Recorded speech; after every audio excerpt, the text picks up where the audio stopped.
So I have my fabric, but I don't know what thread to use. What do you think? Oh, let me see what I got. Whoa! How about that? I don't know. Green? Nah. Orange? No. Red? No. How about this red? How about this red? That's red orange. You know what? How about this red? How about this orange? How about I don't know what color that is. Wait. There it is. There it is. Look at that one. Hey, Sue. What? I think this is a whole lot of thread. I think so. And I didn't even get through half of it.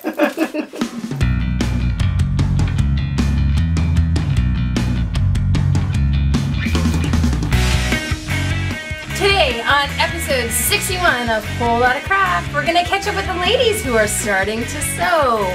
And we'll see what other projects they've been managing in their free time. Stick with us. It's sewing time.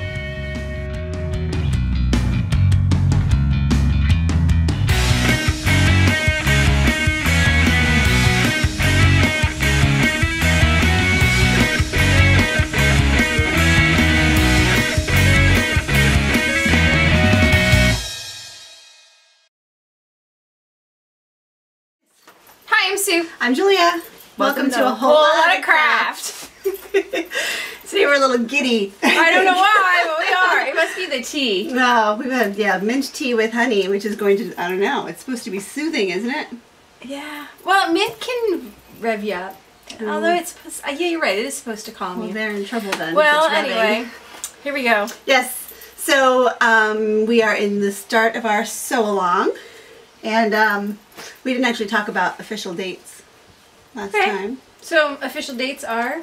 Well, I kind of thought, if you agree, that we can go through the end of June, because that'll give everybody lots of time to sew. I think that's a great idea. It's a busy time of year, so you can choose one of the patterns that we posted on our website, or you can find your own. Yep. And I guess if you don't want to make a skirt, you don't have to make a skirt, even though that's kind of what we're talking about. So, yeah, you could sew something else. I'm going to say the word sew like so many. So much. So, like, instead of saying like, we'll say so. So. And this is where you insert, my name is so. Because my children love that darn song. Anyway. But we also have... lots of giveaways. Yeah, and I wanted to do a knit-along, so as long as we're talking about the dates, I wanted to do a knit-along for lateral thinking, so anybody who doesn't want to sew has something to do. Or you could sew a skirt and then make a scarf to go with it. Yes, they can match. That's a great idea. An outfit. Even better, yeah. So that's going to go through June 30th as well. So you'd have to just take a skein of sport yarn and buy lateral thinking. And I'm also thinking I'm going to have a discount coupon code up there, but I don't know when. So you'll have to watch the thread for coupon code dates. Nice. So you can get a discount on that if you want to join in on the knit-along portion. Awesome. So both through June 30th, right? 30th? Yes. Okay. 30 days has September, April, June, and November. Very good. I always forget. But yeah, jumping on that, we have the giveaways from previous, from April, that we were not able to kind of finish up because of the way that the recordings have fallen. So I have all of the names of all the winners right here. Can't wait to hear. So we had 5 winners for the Great Bag Giveaway. And what I thought we'd do is just whoever whoever writes first gets their pick.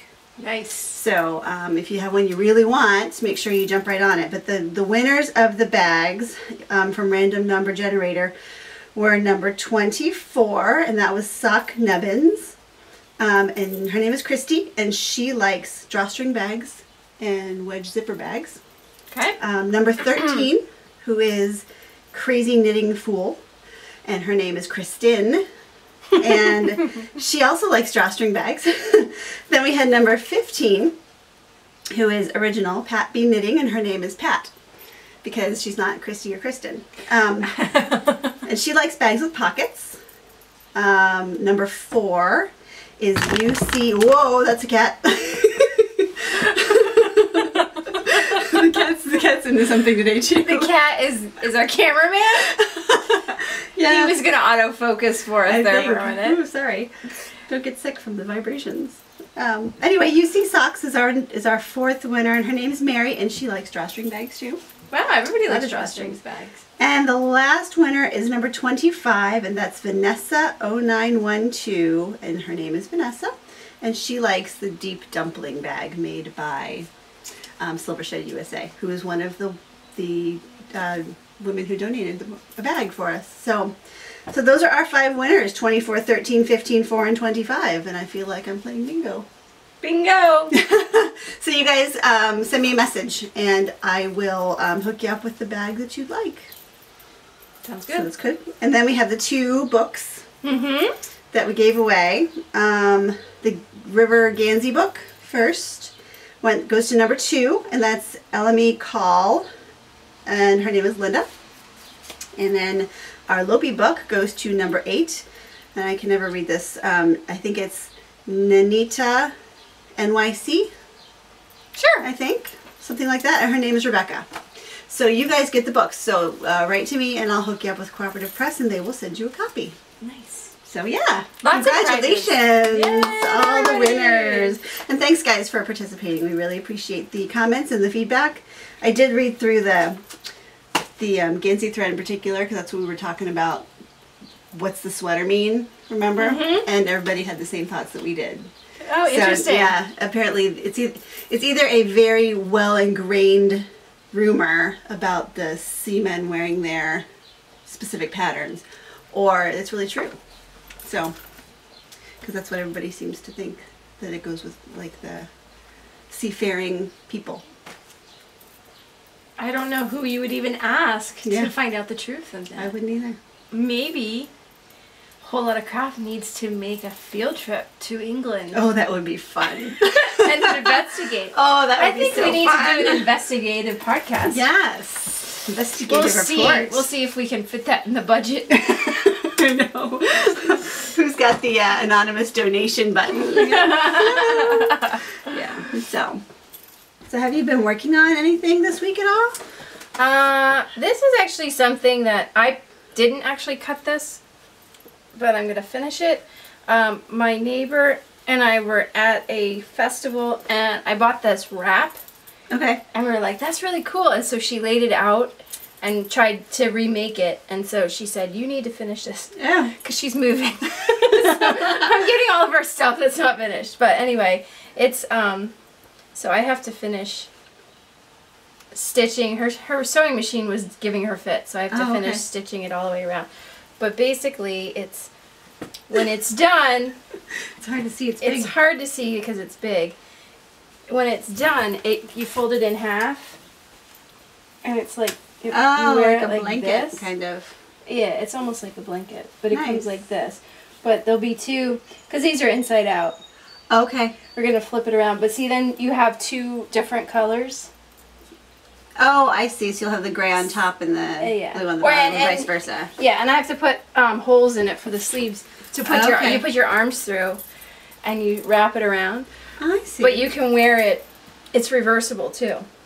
So it's like a big blanket, coat, poncho, wrap Yeah. thing. It's a wrap, Okay. like a poncho wrap. So Cool. anyway, so I'm gonna finish that. Nice. Hopefully, this is gonna be nice and cozy for fall. Actually, I think. So are you making it for her, or are you going to make it for you? We'll see. Depending on We'll when see she how much moves. I like it. Yes. Oh, are you still here? Right. Well, she bought a couple different ones, a couple different fabrics to do it, and Yeah. so she got started on it. But it was basically just like a really big circle, and then the one that I bought was reversible too. Okay. So it's pretty cool. Well, I've been plugging along. Is that it? Have you done anything else? Not a whole interrupted lot. you? It's it's softball season, so what I'm doing is teaching children how to play softball. That's what all my time is spent doing. So crafting kind of goes way down on the list. Understood. Understood. I've spent a good chunk of the week putting a border on a blanket that is too big for me to haul around. So for like a commission project. So that's been my Nice. big thing. But I have put a little bit of. Did I show this before when it was finished? I finished a don't sock. remember I finished it a little while ago, but I can't remember if I showed you guys. So there's the one sock done, And then I've got just a little cuff on the second one. I like it when the needles are in it. Yeah. I would just keep it like that because it looks so But neat. they poke you when you walk. Oh. No. But anyway, that's coming along. I've been kind of working on it a little bit when I teach, and it goes in my purse, so I carry it with me. So there's that. And then I've been working on a shop sample made from silk hankies. Interesting. And these are really fun. And in fact, these are going to be something I work with in my class at the retreat coming up here in a few weeks. You pull off a little piece, one of the squares. Mm-hmm. I guess I could do one now. Sure, I want to see it. Give away all my secrets. Okay, I gotta carefully pull one off. These things are much thinner than you expect them to be.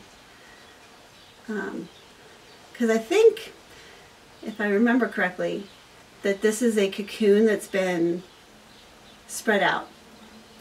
So it's right out of the worm. Oh my gosh, I didn't realize it was so Oh yes, they're such a very thin layer. thin. Very Did thin. you dye these? I did not. I bought them that way. So there's one. Oh my I don't know gosh. if you guys can even see it. It's so thin. So Wow. there's just one. And then what you do is you poke a hole in the center and you draft it outwards to make your yarn. That's And crazy. you just pull it.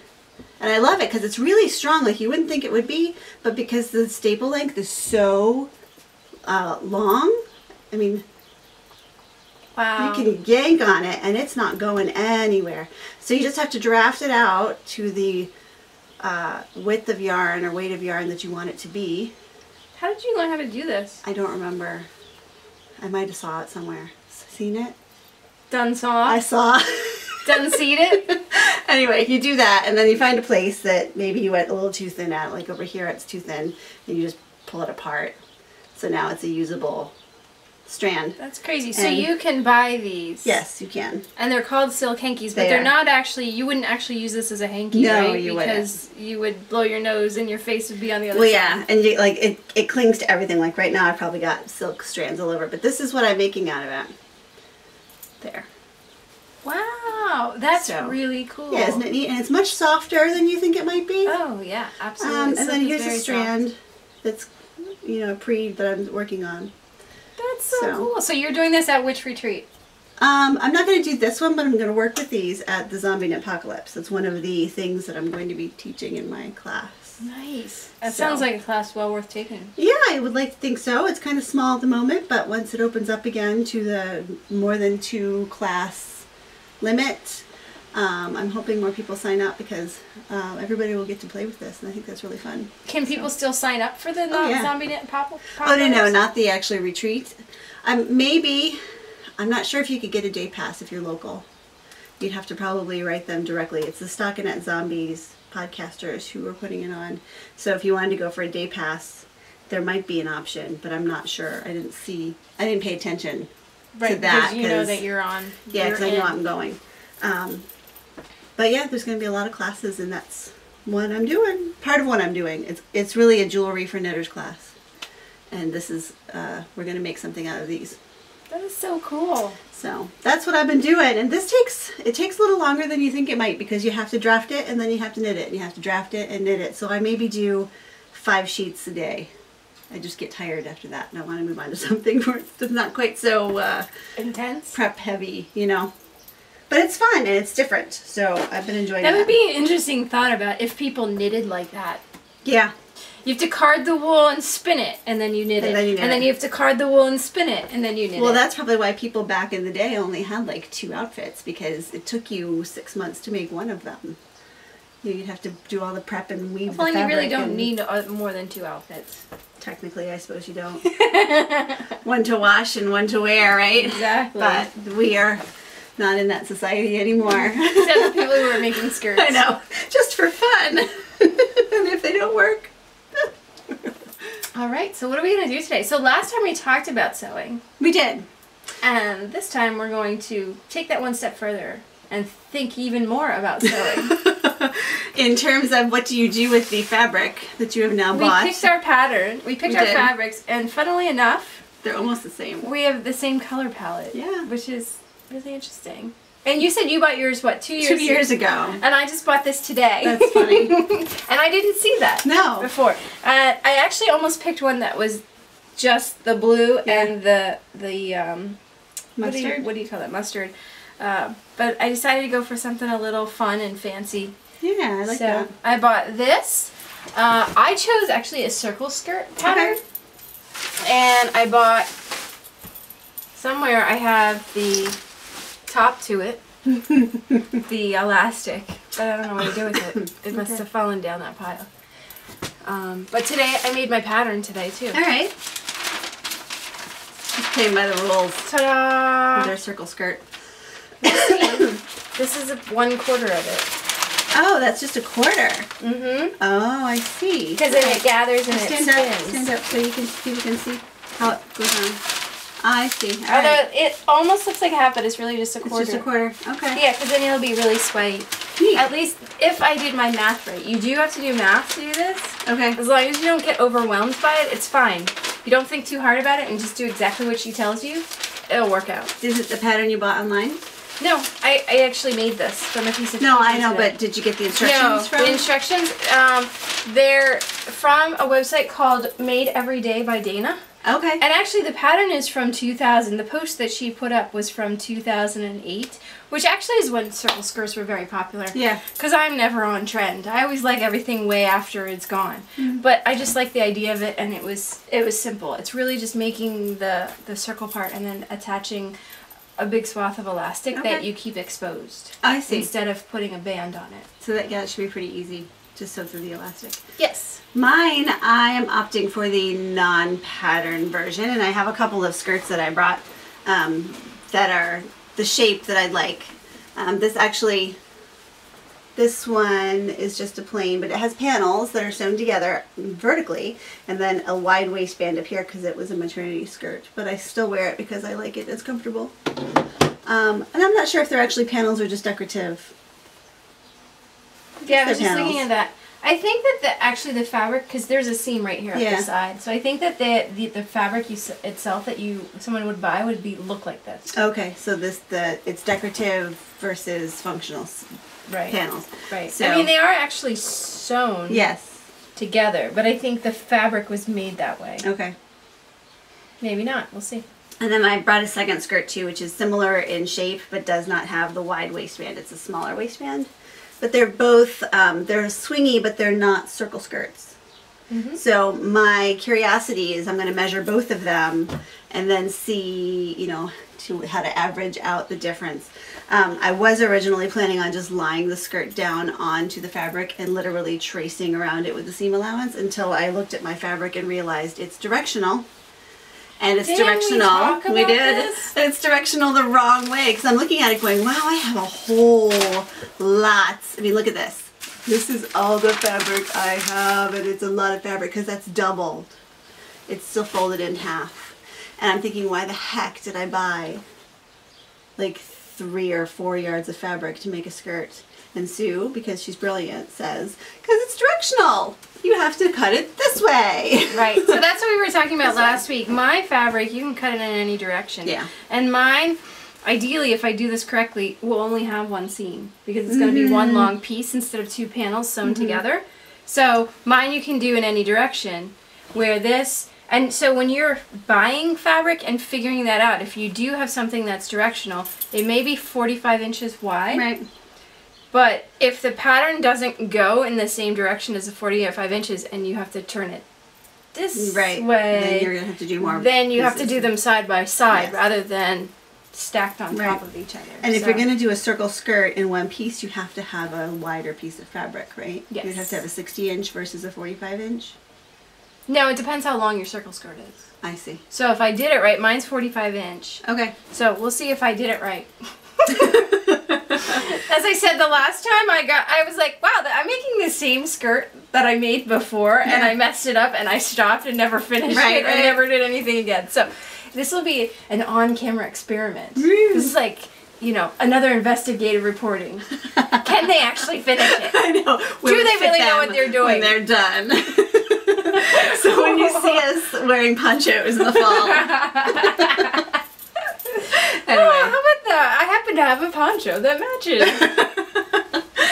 So yeah, so today we're going to show you guys how to measure on yourself as well as the fabric, and then we'll do some pinning.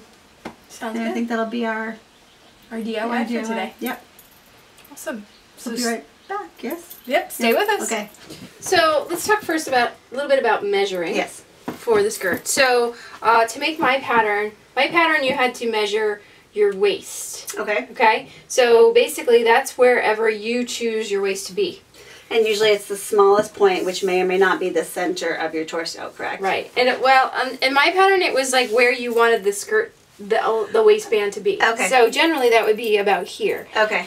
But you know, it all depends, right? I usually wear my waistbands down here, which is not my waist at all. And that's your hips. Yes. The other thing to keep in mind is if you, and this was coming up in the patterns that I was reading, if you're really curvy, if you have a tiny waist, but you have bigger hips, then you might need to do your hip measurement rather than your waist measurement and then gather it more, because then you can't get it over your hips. Yeah. Unless you could do it over your head. That makes sense. If you can't get it over your hips because you're really, really curvy compared to your waist. And I suppose it depends on whether or not you're doing an elastic waist or a set-in waist as well.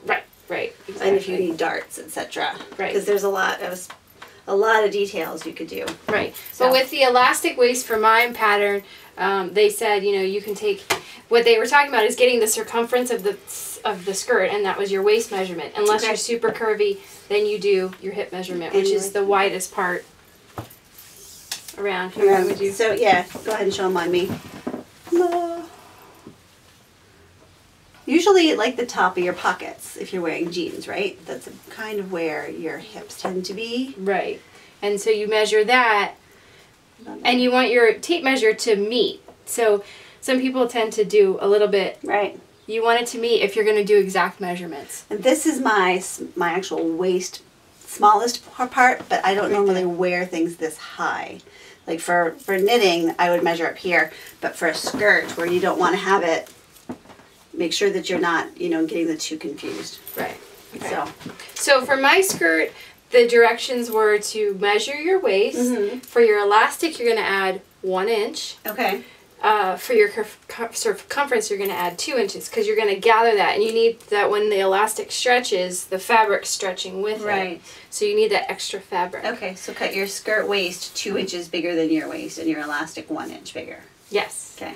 Yes, it's all in the directions. Yes. The other thing that I was discovering today is then the length of it is whatever length you want. Right. So I was doing this, and I came up with 17, and then I said to my husband, "Can you measure it?" Yes, and what did it turn out?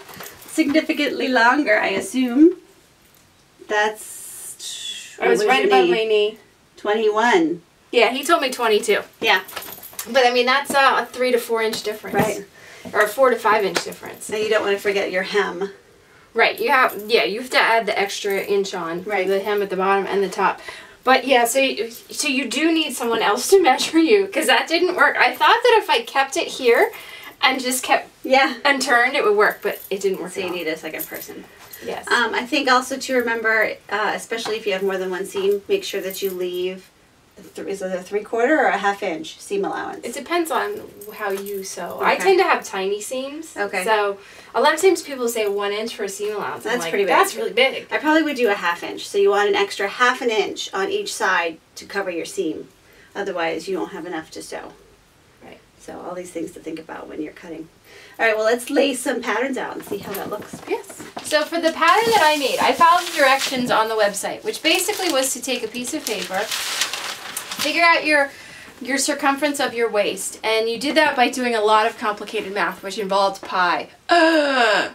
Yay, pi! But if you just don't get overwhelmed by it. If you just follow the directions, it was basically taking the measurement I took, adding 2 inches, and then dividing by 6.28, I think it was. It's in there, and then you get your radius, which is your inner radius of your skirt. And then from there, once you figure that out, because there was a corner here, you measure out that far, and you draw your semicircle. From there, then you can measure how big you want your skirt to be. And then I cut out the piece. So then I'm going to take my my fabric that I bought, and I laundered it in hot water, and I dried it on high setting, high heat, so that hopefully any shrinkage that's going to happen to it has already happened. Now we're going to see the moment of truth and see if this actually fits on here, because I didn't try it. So, I'm going to spread out the fabric, and I've doubled this twice. So I folded it in half, and actually before I truly cut this, I'm going to iron it, because I didn't get a chance to iron it. I took it right out of the dryer.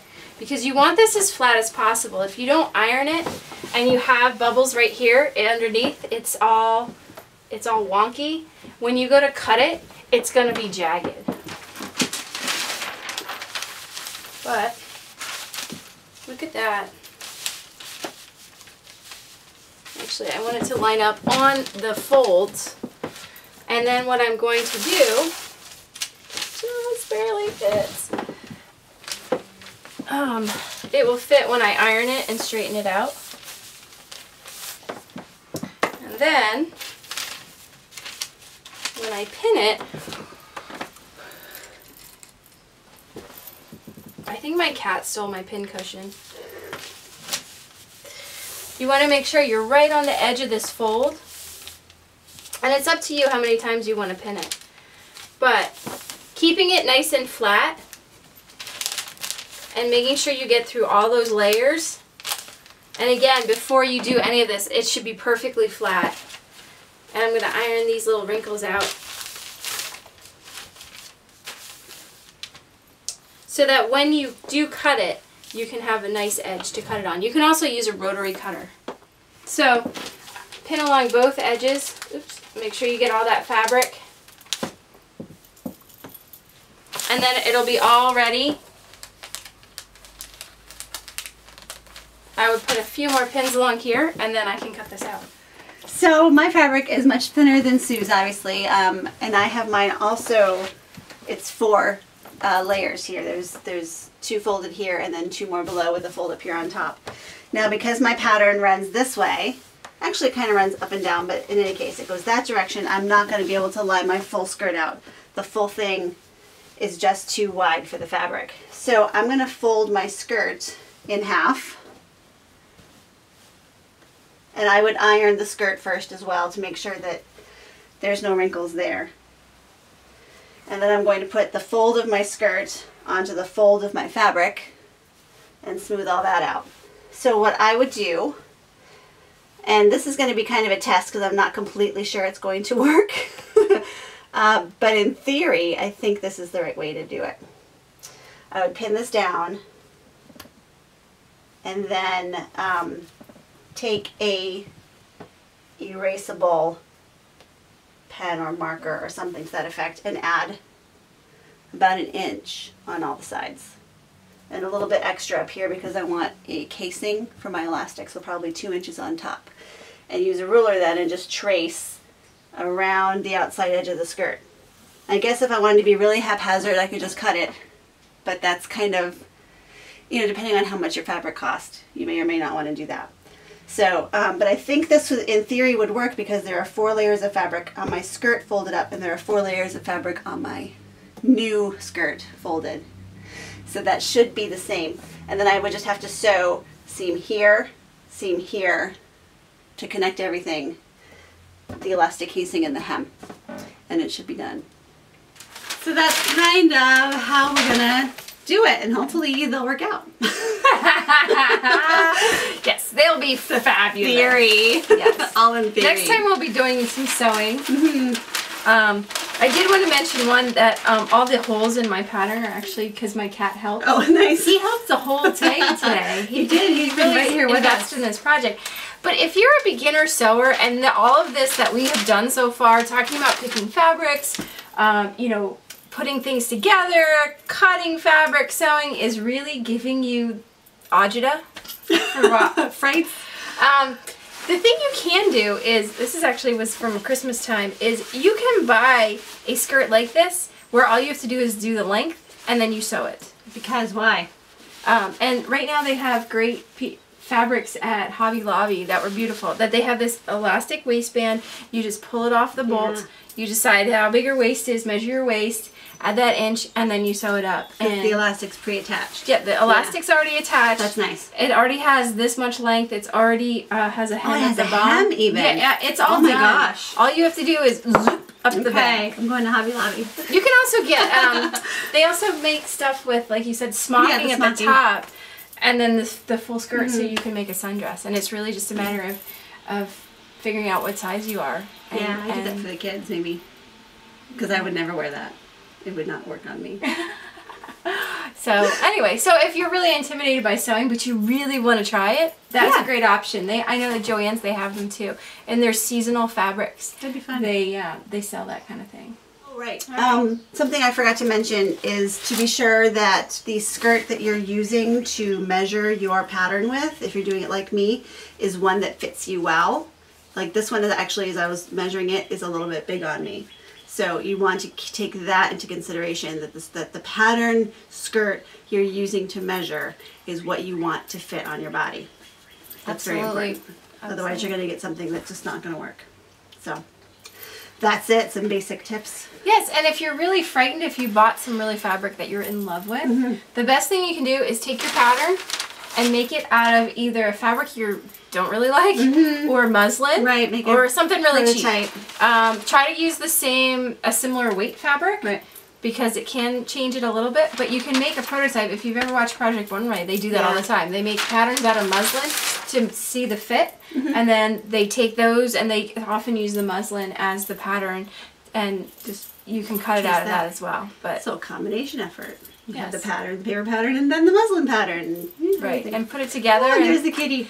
This kitty has been so helpful today. Cameraman, pattern maker, you were helping to pin fabric. I know. Are you feeling like you've never gotten your due? Well, it's because when I'm here, I'm really allergic to cats, and he loves me, but we have to be like, bye. But I love Whole Lotta Craft. He's sweet, though. He wants to go away. I'm done now. Whole Lotta Craft. Ow, as he claws my leg. Thanks for watching, and we will catch up with you guys in all of the sewing next time.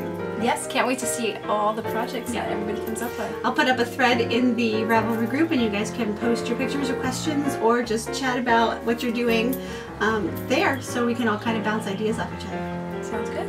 All right, we'll see you next time. Bye. Bye.